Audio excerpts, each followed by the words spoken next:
what could be the measure? We were creative last time. Do you remember what we used? We used the river, the name Rio in a river name to find out which states were most influenced by the Spanish. So what can we use to measure scenic attractions for these physiographic regions? Erosion? Erosion? Let me give you something else. How about national parks? Let's count the national parks in each of these physiographic regions. There's only 2 in the southern Rocky Mountains. There's 9 in the Colorado Plateau, 3 in the Basin and Range, and 4 along the Pacific coast here. We don't see all of them. And there's... Made very late, though. Pardon? The California ones were really late in time. Okay, and they don't all show up on this particular slide. So which physiographic province is most scenic? Colorado Plateau. And where do we live? Colorado Plateau.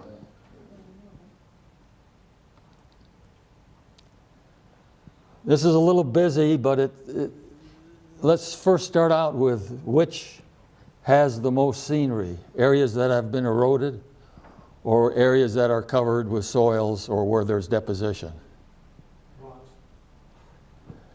Areas that have been eroded. Okay, this map shows distribution of types of materials exposed on the surface of the earth. The yellow right here is alluvium, or the yellow shows all the locations covered with soils. So those areas probably don't have much scenery to enjoy.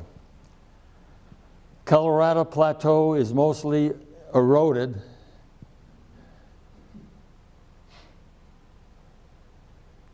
This area here, there's not much yellow. There's a little bit of yellow which I can't see right here, but that's probably sand dunes. But the Colorado Plateau is mostly eroded. Sedimentary rocks dominate the Colorado Plateau. Here's the color scheme right here.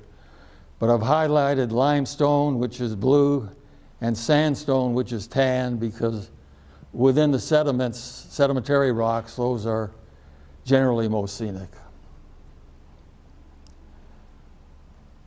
The dominant rock types in the mountains are volcanics, which are black, and intrusives, which are red. And they've been kind of brought up to the Earth's surface by different forces in the crust. We can see right here that the Sierra Nevada range is mostly intrusive or mostly granite. You've heard of a granitic batholith. It's a large granite area right here, Sierra Nevadas.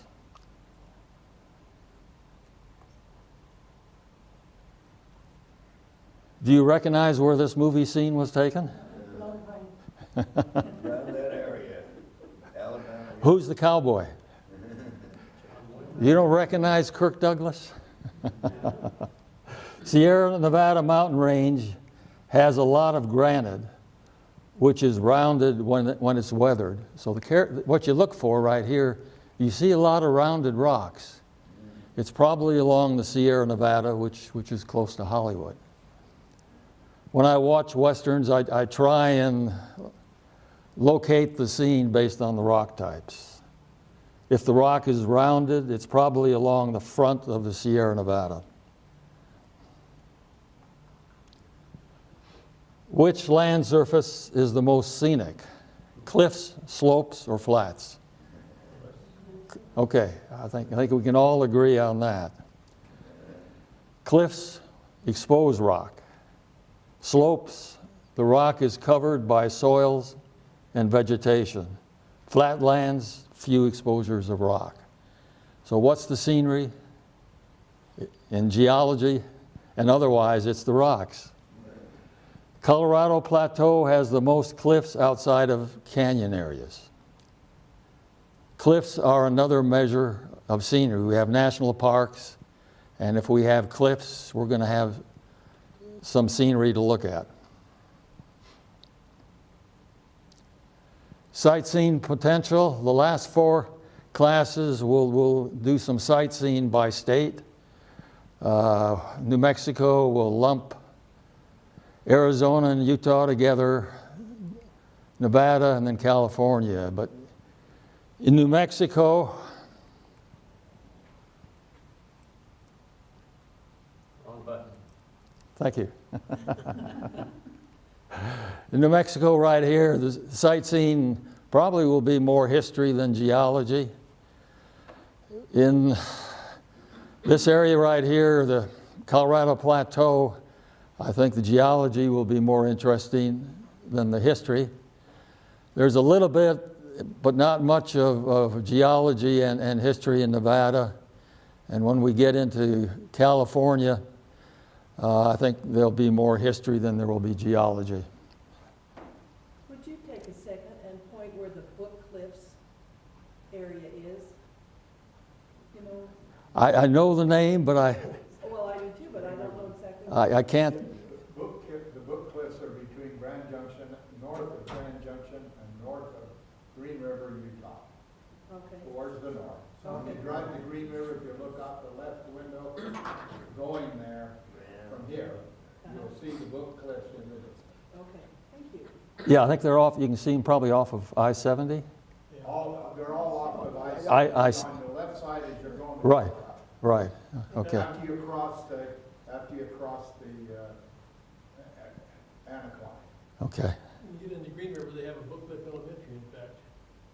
Pardon? When you get into Green River, they have a Book Cliff Elementary named after those. After the rock. Okay, this is the typical scenery we see in Nevada. There's mainly mountain ranges and there's alluvial fans, this area right here. It's not that exciting. Sometimes along the mountain ranges, we can see a fault scarp. And do you see any difference in pattern between here and here? Yeah, the drainage channels kind of get wiped out because the erosion along the scarp here is filling them in. But if you see an abrupt change in the landscape along a mountain front, there's probably a fault that could explain it.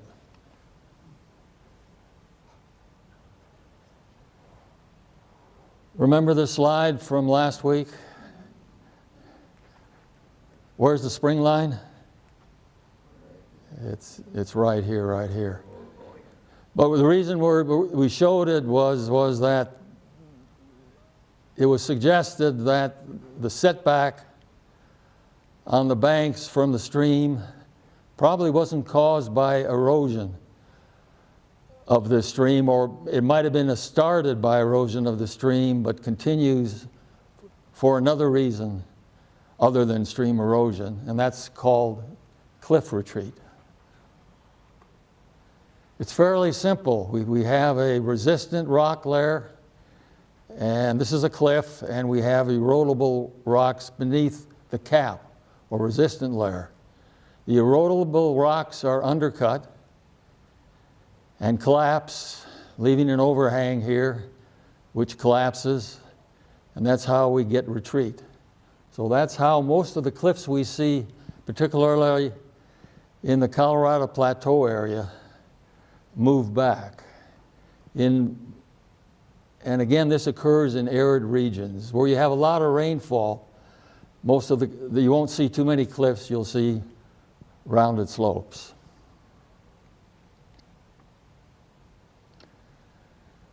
How many have been to Toro Weep? Okay, see. It's a fun ride, isn't it? Okay, here's Toro Weep here. The bench we stood on probably was caused by cliff retreat, not erosion by the Colorado River.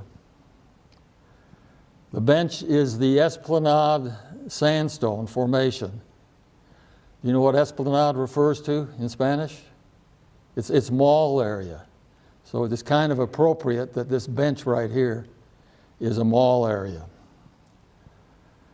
The retreating slope is capped by the Grand Canyon Kaibab limestone right here. The collapsing rock layer right here is the Hermit Shale. Considering the extensive bench area here, and if you go further east, you don't see that bench area. Also, look what's interesting. These cliffs wrap around. So they occur in this location here, and obviously there's been no influence of the Colorado River. So I think this is definitely cliff retreat, and possibly this bench area existed before the Colorado River started down cutting.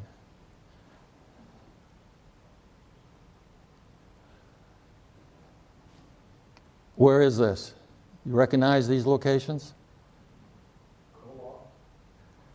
West Temple, East Temple. Can you see the cliff retreat? That's how the Navajo sandstone was uncovered in Zion National Park. Was there probably started to be some stream erosion here, but once it got further on, there was cliff retreat that removed the covering rocks. Eventually, this will be all gone. This will be gone, and you'll see sandstone at the ground surface.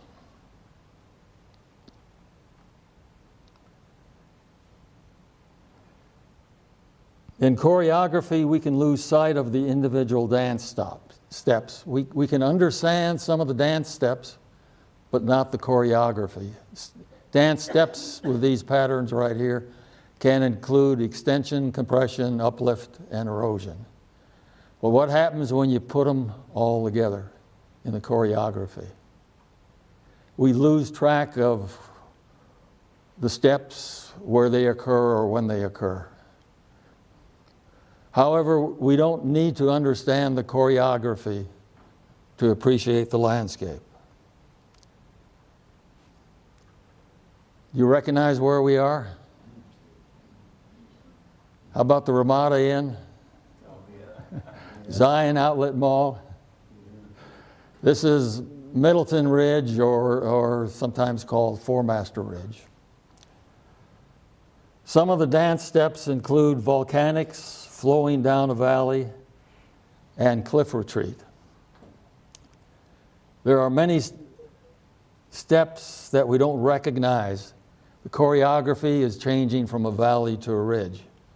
So all the steps and how that happened, I think we're missing a few. We know that lava flowed down. This was once a valley, and lava flowed down it. And we can see a cliff here. And we can expect, because the lava caps the cliff right here, there is cliff retreat.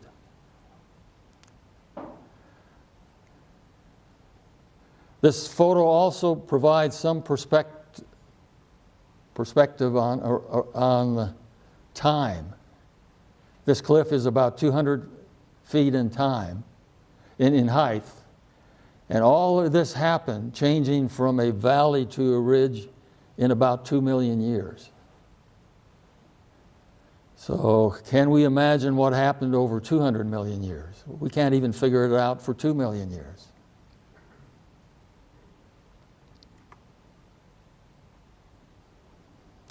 Okay, let's have an aptitude test. How many fill in all the blanks on a form? Health form, tax form? No, tax form we all do, but how many tend to fill in all the blanks on a form? Okay. You'd make a good geologist.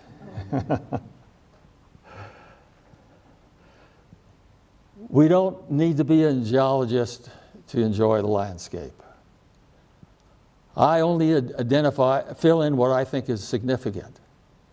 So I leave a lot of blanks on forms blank. I don't fill them in because I don't think they're significant. So we can high-grade geology. We can select the nuggets and geotag them. The Grand Staircase was named in the 1870s by geologist Clarence Dutton, who traveled with John Wesley Powell. This staircase can be compared to a TV guide. The cliffs are the programs we can watch.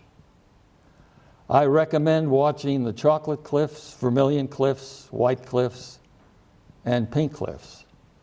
We rarely see cliffs, the gray cliffs, except in canyons to the north. So I'm recommending we watch the pink cliffs, the white cliffs, vermilion cliffs, and chocolate cliffs. We geotag these cliffs. Again, here's the pink cliffs up here. Here's the white cliffs, vermilion cliffs, and it's pretty hard to see, but the chocolate cliffs are down here. Do you recognize this viewpoint? How many have taken 89A and looked back from Lefevre's overlook? Okay. That's kind of what can be seen from that overlook, and that's what I think John Wesley Powell saw when he was exploring the Grand Canyon area.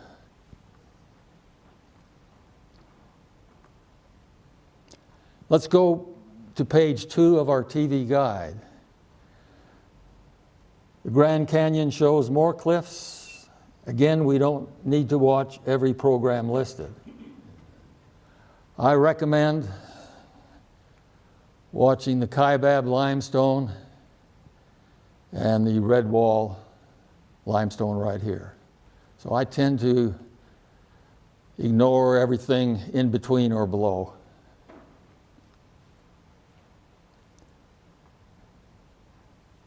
Again, recommendations. Kaibab limestone, it's the rim rock.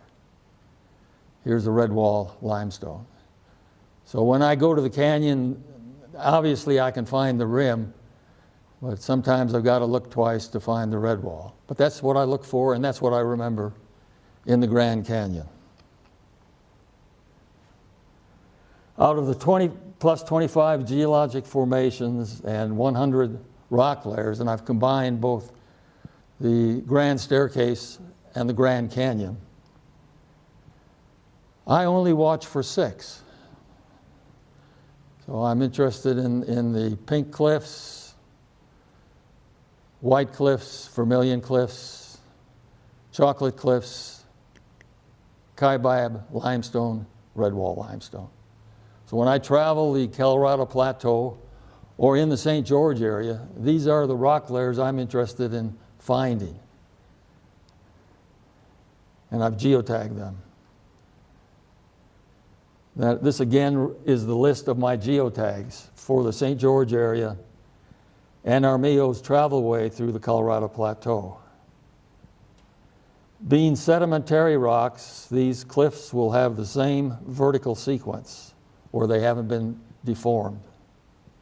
It's called the law of superposition. And in geology, if there's been no deformation, younger rocks always overlay older rocks. The pink is over the white, which is over the vermilion, so forth and so on. The highest elevation are the pink cliffs. The lowest elevation is the red wall limestone. Geology maps are my reference for geotagging. Different rock formations are color-coded. Geology maps are overlaid on topo maps, which help identify locations. So all these different colors represent different geologic formations, but being overlaid on the topo map, we can find the locations of these different rock types.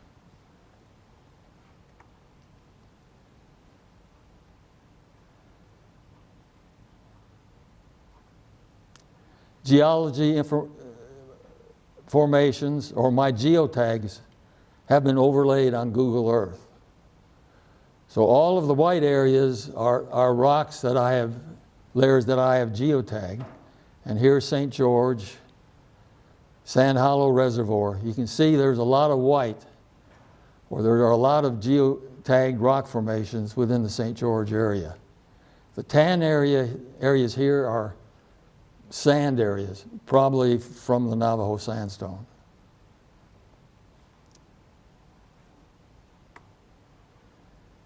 Annotations, information that I add to geotags include the origin of the rock name and its type. As you know, I have a general interest in the origin of names like map names. So why not add the origin of geologic formation names? Rock types indicate physical properties that control or affect erosion, which shapes the landscape. Okay, let's go through these geotags one by one. Pink cliffs are now called red, and it's the red Claron formation in the geology stratigraphic section. But they're at the top of our column right here. They're at the highest elevations in this area right here. Where is this? Right. Okay. It's the Claron formation, but in the Claron formation there's actually a white layer that overlays the red layer, but we only notice the red layer from a far distance. So the Claron formation has two subdivisions which are called members, and it's the white Claron and the red Claron.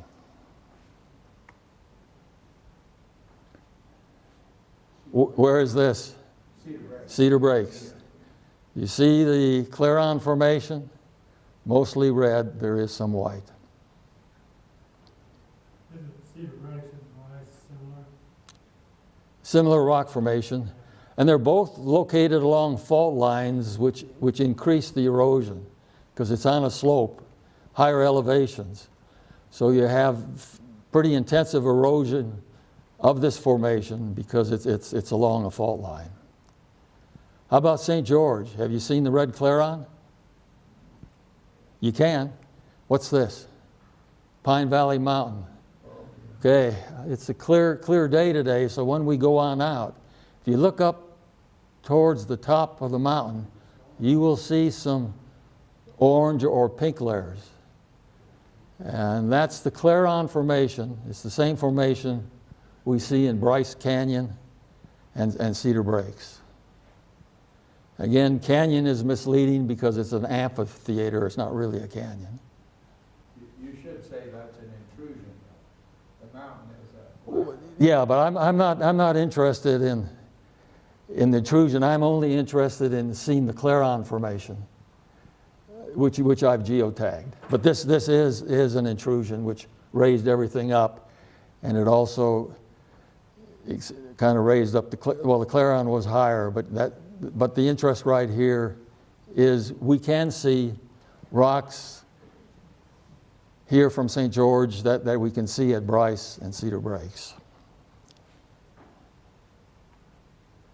The annotation is in the past, it believes the Claron was deposited in a lake, and Claron refers to medieval horns. So can you kind of visualize this? This might correspond to the shape of a medieval horn. Lake deposits, again, include fine-grained sediments. There are carbonates and iron oxide. This is a 50-million-year-old aerial photo showing lake deposits location. Amazing technology. This image is from the research and imagination of Ron Blakely, who taught geology at Northern Arizona University.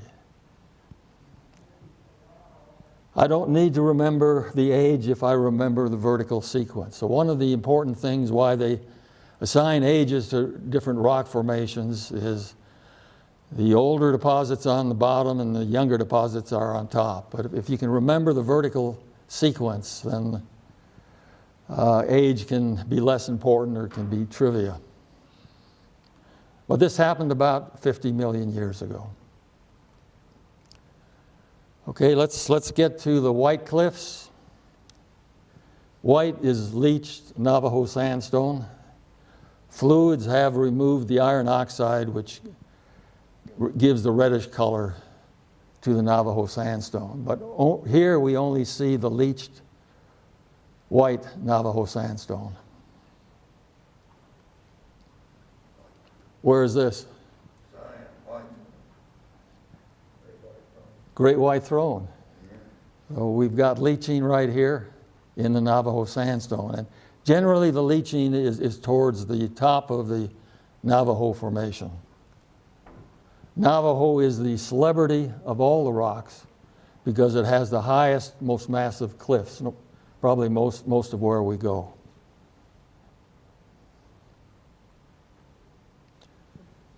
Where is this? Again, the upper portion of the Navajo sandstone is leached. The lower portion isn't. Where are we here? I guess we've got Navajo sandstone here. Off in the background, we can see some leaching. And this is the contact right here between the Kayenta, which is the Vermilion Cliffs, and the Navajo.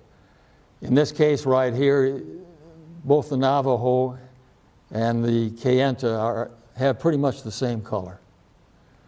But one way we can tell them apart is the Kayenta has layering. The Navajo is fractured, but it's very massive and it doesn't have layering. So one way to tell the difference between the Navajo and the Kayenta is where it's layered, it's Kayenta. Where it's massive and not layered, it's Navajo. Where are we here? Ivans, Tuacahn. Again, you can see the Navajo sandstone. You can see the Kayenta. You can see layering. You can see fractures and massive rock cliffs. Do I need to ask where? Colorado City. Navajo sandstone and the Kayenta. And because the Kayenta is softer, it tends to slope and gets covered with vegetation and soils. The Navajo sandstone is the star because it rarely gets covered, except on the top by soils or vegetation. We can always see it.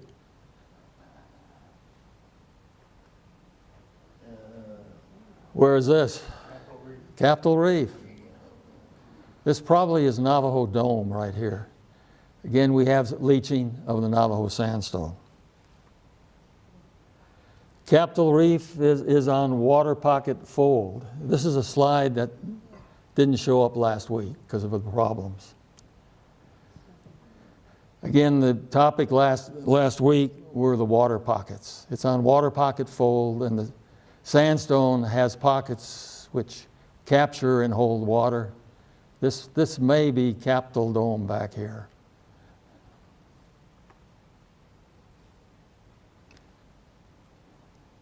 Did you ever see so much gold? That's amazing. Only in McKenna's Gold movie can you see this gold. Have you seen McKenna's Gold, the movie? Gregory Peck was in it. It was a Western movie. And this is a scene from the movie. And this is what Gregory Peck saw, this gold right here. It looks like most of the gold is where it's stratified here, so it may have been in the Kayenta Formation. Armijo may have seen this. This is along the Paria River, and he followed, and some people believe he followed the Paria River through the Coxcomb, which would be this area right here. Liat, do any of you remember Liat? He used to lead hikes with ICL. He was the one who showed me this location right here.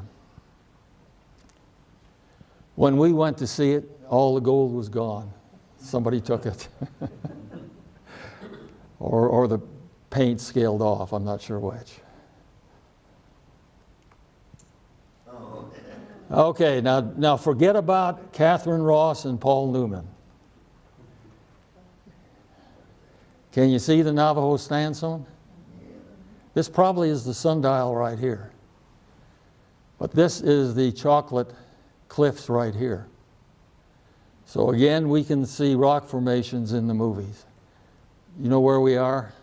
Grafton, okay. I think we've all been there. Yep, forget about Robert Redford. Can you see the Navajo sandstone? Altar of sacrifice. And this actually is the sundial. It doesn't look too much like a sundial here, but it was named from the viewpoint in Grafton. This movie was the Electric Horseman that was released in 1979. Is that all the same place? Pardon? Is that all that Grafton book was that the same movie? No, I'm sorry. The Grafton movie was Butch Dance. Oh, Yeah, Sundance Kid. Butch Cassidy and the Sundance Kid. Okay, what movie do we have here? Have you seen the Eiger Sanction, 1975? Who's this? That's George Kennedy. You don't recognize Clint Eastwood? But more importantly, where is he? He's in Zion Canyon. We've got Angel's Landing here. We've got Observation Point here. But even more interesting, we've got the lodge area here. And in several of the movies scenes, you see him sitting in the lodge area. This is the Eiger Sanction, 1975. Annotation: Navajo sandstone was named after the Navajo country because there's a lot of exposures on the reservations. There is no typical section in the Navajo country. It's massive sandstone. 180 million year old aerial photo showing the sand dune locations, which resulted in the Navajo sandstone. Again, this is the viewpoint from about 180 million years ago. Vermilion Cliffs. Again, the color could include the Navajo, Kayenta, and Monavi. But right here, what we see is primarily the Kayenta Formation. And we saw the contact in the previous slides between the Navajo and the Kayenta. The Kayenta underlies the Navajo. Where are we here? We're driving up Airport Ridge towards the old airport. How do we know that the Kayenta was deposited in an arid environment? What do you think this is? That's probably salts or gypsums. It's from evaporation. So the salts concentrate when the water evaporates. And I guess this may be gypsum right here. But we can see, again, fine-grained. Why, remember last week we had contact boundaries. We had a contact between the Kayenta and the Navajo. The Kayenta was the barrier which kind of prevented vertical infiltration. This is another slide that didn't show last week. And the reason I wanted to show it was at Pipe Springs, the springs are actually below the contact between the Navajo Formation. This isn't exactly at the springs, but it's close by. And the Kayenta. So in this case, the severe fault did a lot of fracturing of the underlying Kayenta Formation. And we can see the openings or conduits. This is a bedding plane, and these are vertical fractures. So although the Navajo sandstone was the reservoir holding the water, it could leak into the Kayenta and then could discharge at a lower elevation than the contact here. Where are we here? Zion National Park. We're looking across from the museum, Shuttle Stop 2. Again, we see the Navajo sandstone. The Kayenta Formation here is covered because it's softer, it erodes more, and you get more soil cover. So we don't see the Kayenta, too much of the Kayenta right here as rock cliffs. At the bottom of the Kayenta is a member or Springdale sandstone. And it was named after the town of Springdale because this is a typical location. This is the bottom of the Kayenta Formation, and below this right here is the Monavi. Well, visually you can't, it's hard to tell the difference between the Monavi and the Kayenta. But the guideline right here is we know that the Springdale is at the bottom of the Kayenta.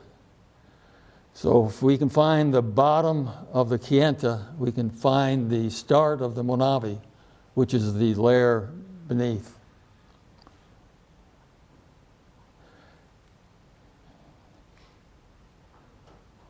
You know where this is? That's East Temple. We can see leaching in the sandstone. Actually, within the park area, they've mapped the Navajo sandstone in 3 different colors. They've mapped it as white, they've mapped it as pink, and they've mapped it as brown. And it always the same vertical sequence. Towards the top, it's leached. Towards the bottom, it's a darker color where possibly some of the leachings of the iron oxide can concentrate. The other thing right here is that this Springdale sandstone, you can see along the canyon walls all the way up to the grotto. So I've geotagged this layer right here for Zion National Park because it's visible. You can trace this layer and see it all the way up to the grotto. Annotation. The typical section for this formation is about 1 mile from Kayenta, Arizona, alternating siltstones, mudstones, and sandstones. 200-million-year-old aerial photo showing lakes and streams in an arid environment, indicating alternating layers of mostly fine-grained sediments, but some sandstone. Chocolate cliffs. They actually consist, you can't see them very well here, but I'm just referencing the staircase, which is our TV guide, and they're down here. And they consist of a sequence of 2 to 3 different rock layers. And the sequence is the Shinarump, which actually is a member of the Chinle, but it's the Shinarump layer. And this is the Moenkopi Formation, but it consists of the Upper Red member and the Schnabkaib member. You recognize this right here? That's Schnabkaib Butte. How about this right here? Costco. How can we? So if you go to Costco, you're going to see Schnabkaib. And look at the difference in spelling. So on the topo map, Schnabkaib is spelled this way. In the geologic literature, Schnabkaib is spelled this way. But again, the chocolate cliffs are a sequence of different layers. Sometimes it's called the Shinarump cliffs because that's the capping layer. That's why we have these vertical cliffs right here, is because of the Shinarump Formation. Some believe that Dominguez Escalante stopped here. And what's up on top? The concrete, the concrete arrow, which was used for airplane navigation. Where are we here? How about Capitol Reef? You can see it along the highway. Again, we have Shinarump over Moenkopi, which probably is Upper Red right here. Okay, I've overlaid the Shinarump on Google Earth and all the white areas. expose the Shinnerup Formation. It's kind of hard to see, but it rims the Virgin Anticline right around here. It covers it's the top of most of the mesas as going out to Zion. Here's Rockville area here. And it covers most of the hills we see in the St. George area.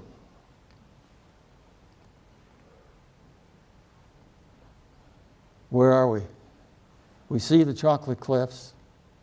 We see the Shinnerup. What's this? Remember the boulder that crashed into the house and killed people?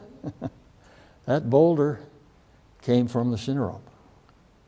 Again, we have Chocolate Cliffs, probably some cliff retreat.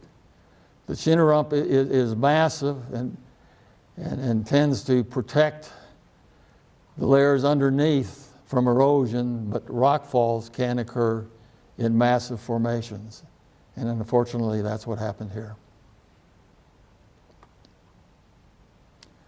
Okay, are you orientated? We're going down I-15 right here to the north. Here's the bridge. And what's this right here? That's Webb Hill. There's a great outcrop of the Chocolate Cliffs just as you get to the bridge in this area here, but this is Webb Hill. But what do we see? We see the Shinnerup, the Upper Reb, and the Schneibkab. Schneibkab is kind of a badlands. Not too much vegetation grows on it. But when we see this in the St. George area, it's the Schneibkab.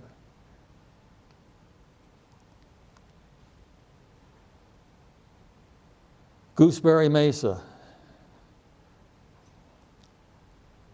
Shinnerup, Cliff Retreat. Okay, which slope is facing north and which slope is facing south? You see all the vegetation on Little Creek Mountains Cliff? That's because it's facing north. Remember, last week we mentioned that north-facing slopes have less evaporation. So if you see a lot of vegetation on a slope, it's probably north-facing. This right here is south-facing on Gooseberry, so we don't see as much vegetation.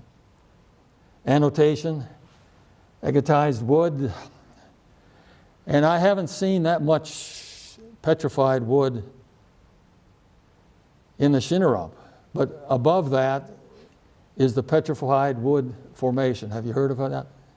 That's the blue clays, but that has also a lot of petrified wood. And Gooseberry Mesa, the Petrified Wood Formation has primarily been eroded away, but I think there's a lot of residual petrified wood that is on the surface of the Shinnerup. So if you go hiking on top of Gooseberry, you'll probably get some small pieces or find some small pieces of petrified wood.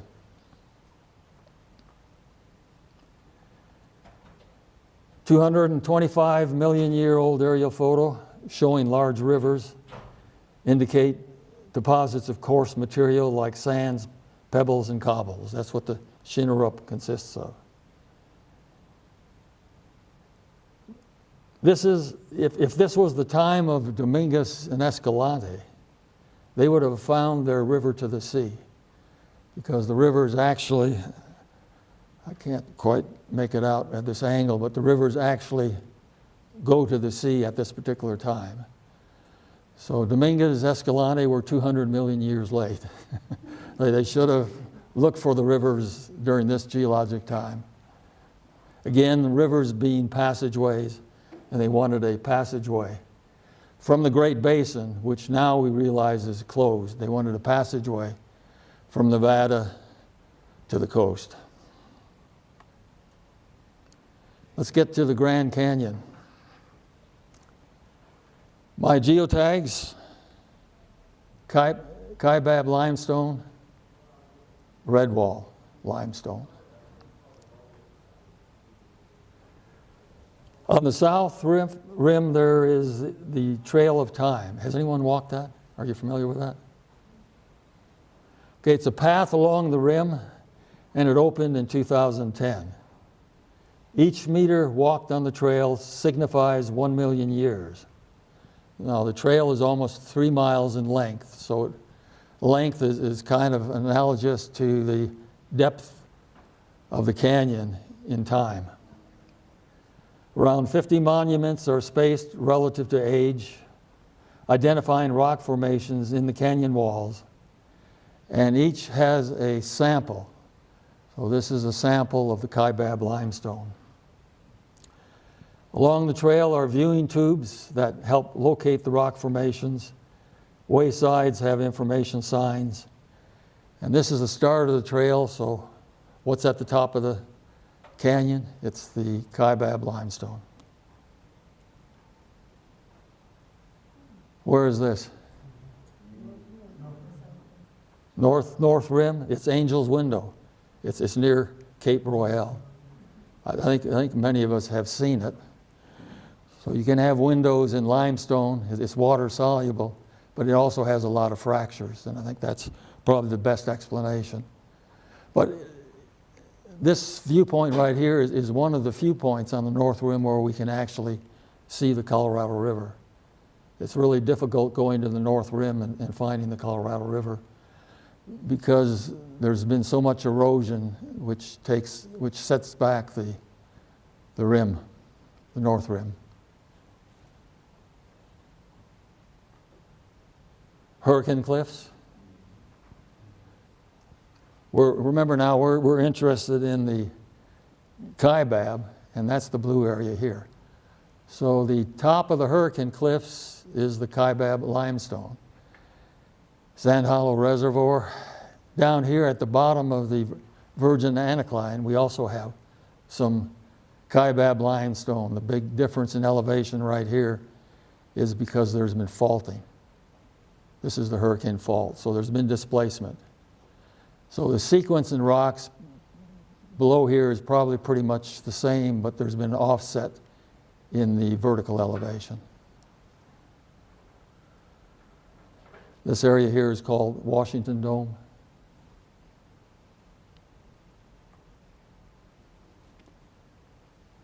Okay, the red line here is the Grand Wash Fault, and we're in the Virgin Gorge here, and here's I-15, just to kind of get orientated. To the right of the fault, the blue Kaibab caps the cliffs. To the left of the fault, it armors the outer slope of the Beaver Dam Mountains.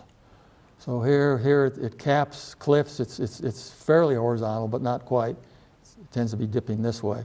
Again, there's some distortion based on the viewpoint in Google Earth. And right here, this is the Beaver Dam Mountains, and this is the outer slope right here. Kaibab limestone armors the outer slope right here. Kaibab limestone resists erosion. This right here is considered to be the boundary between the basin and range and the transition zone for the Colorado Plateau. We actually live in a transition zone, which is between Grand Wash Fault and the Hurricane Cliffs. So it's not technically Colorado Plateau. It's a transition zone going from Colorado Plateau to the west to the basin and range. So if we're driving down the canyon, how can we tell whether we're in the Colorado Plateau or if we're in the basin and range? Well, we can look for this fault right here and know that there's a change, but more importantly, we can look at the cliffs and the layering. So up in the transition zone right here, the cliffs show layers of nearly horizontal rock. Once we get beyond this fault line, the layers of rock are steeply dipping or jumbled. So when you go down the Virgin Gorge, that's how you can kind of tell when you're transitioning from the transition zone, Colorado Plateau transition zone, to the basin and range.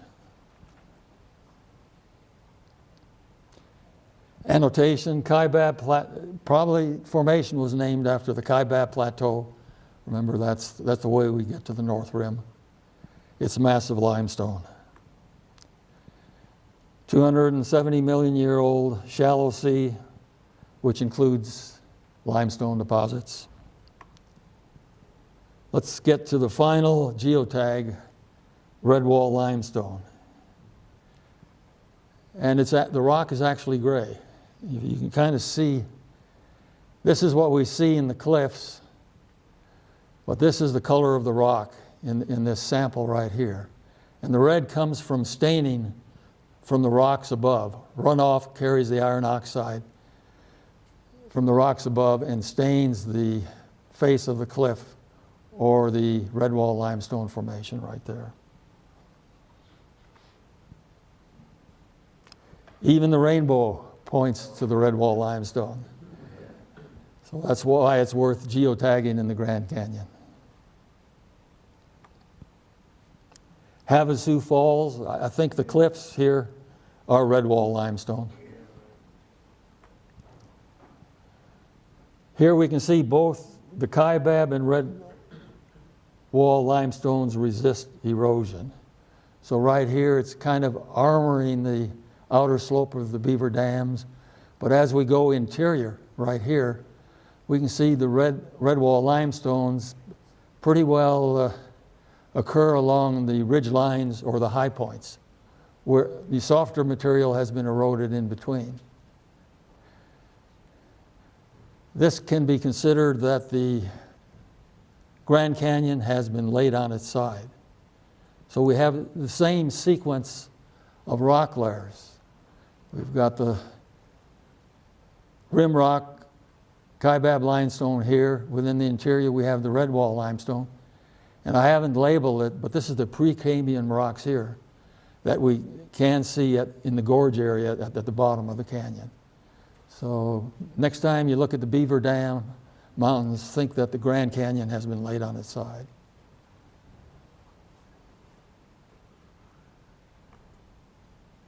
Where are we? Yeah, we're just entering the gorge from the west. But I bet you've never noticed this. This is the red wall limestone. And I can't see the detail here. Hopefully, I don't know if you can, but can you see the drill hole marks? Yeah. It's called pre-splitting. What they do is they drill a bunch of holes close together. They put light powder charges, they blast. And the reason they do that is they want to kind of pre-split or create a break mark, so when they put in the heavier blasting. And the idea is that with this pre-splitting, that the heavier blasting won't dislodge rock fragments that will eventually fall into the road. But as we go into the canyon now from Las Vegas, this is red wall limestone. The other thing, we can see it right here. We can see the red wall limestone extending right here. And we're looking further to the west now, and we're starting getting into a vertical layered sequence. So we're getting beyond the basin and range. Annotation, red is stained from above. It was named by Gilbert in 1875, a famous geologist. It was named after the Red Canyon, which is a tributary to the Grand Canyon. It's massive limestone. 340 million year old shallow sea limestone deposits. Okay, didn't run over too much. But next week there's no class, it's President's Day. So we get the day off. February 25th, we're going to have a class on travelway forensics. Forensics involve locating Armijo's travelway. And I'm going to get help from Diana Hawks and Steve Heath. So, did you forget all your questions? The stones that they quarried for the tabernacle, example, is that Canton? Or No, well, Yes, it is. Because it's below the Navajo sandstone. It's around the hill where the golf course is. like, yeah, oh, okay, yeah, I was thinking more of the lava quarry off the airport ridge, but okay. One comment, if you go pick up one of the Zion hiking guides, and there's also an index to all of the plays and everything, I get it at Albertsons, I don't know, they're in everywhere. There's a really nice article this week on the geology of St. George. I highly recommend it. Pictures that you've seen here. Oh, is it Rick Miller's? Yeah, he writes articles in that paper for It's called Independent. Independent, yeah. Yeah, it's very good. Yeah, that's Rick. I don't know if any of you have seen it, but it's this week. If you don't get it soon, well, it's in February. It's the February issue. The January issue had another geology section of the river, of the Virgin River. We talked about the geology of the Virgin River. Yeah, there's also an iBook on geotagging Zion National Park. So it tries to geotag what you see at each of the shuttle stops, and that might help you geotag also. Those little bulky marbles that you see in this area, Moki Marbles. are they coming out of the Navajo sandstone? Yeah. And what was the mechanism that put them there? Well, there's some accretion, I think, on there's magnesium, and there tends to be some chemical accretion or concentration. Okay, see you in 2 weeks.